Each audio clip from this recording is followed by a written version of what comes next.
Hey, Sycamore View family and friends. If you're like me, there are a lot of things I love about Jesus. One of the things I love most about Jesus are the questions he would ask people. And there's one question he asked on multiple occasions when he would look at people and he would say, "What do you want me to do for you?" The one that really resonates with me is in Mark 10, where there's a guy named Bartimaeus. He's a blind beggar. And there's this time when Jesus passes by and Bartimaeus is like, "Jesus, heal me. Jesus, have mercy on me." And Jesus looked at him and said, "What do you want me to do for you?" Now, if you're one of the disciples, you're probably looking at Jesus saying, the guy's blind. He probably wants to see. Yet I think there are times when Jesus wants us to articulate what the desires of our hearts are.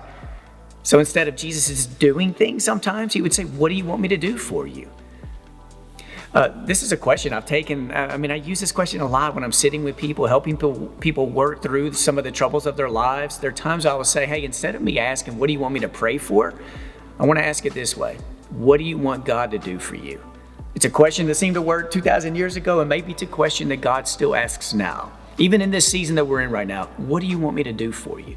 There are times Jesus wants to hear us articulate the desires of our hearts, the emotions, the feelings, the concerns. And here's what I want to give. I want to give some permission to you today. There is no emotion, no feeling, no concern that you may be experiencing that you cannot go to God with.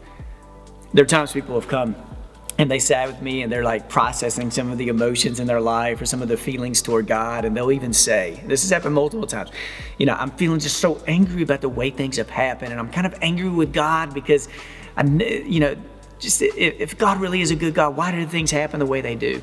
And they're talking to me, but then they'll say, but I don't feel like I can talk to God about it, so I'm talking to you about it.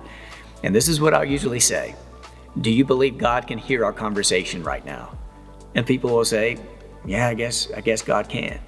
And I say, well, if God can hear you talk to me about some of the emotions you're feeling in your heart, especially toward God, if God is really a good God, a good father, a good parent, then why can't you just, don't you think his grace is strong enough to hold you through whatever emotion or feeling or concern you have?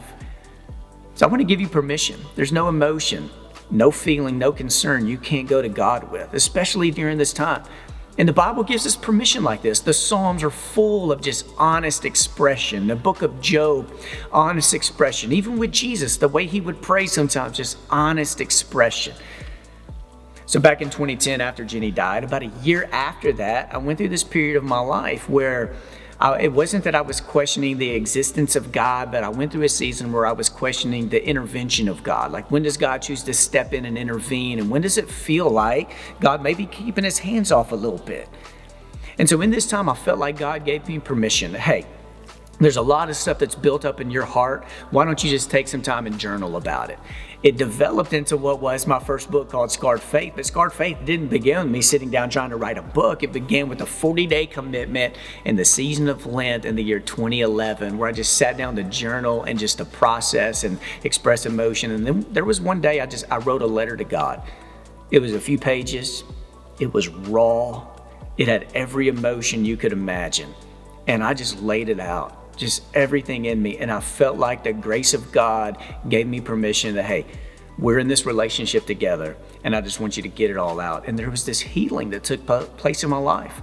So I want to give you permission in prayer, the way you journal, whatever, however you want to connect with God right now, or just process some of the things you were feeling.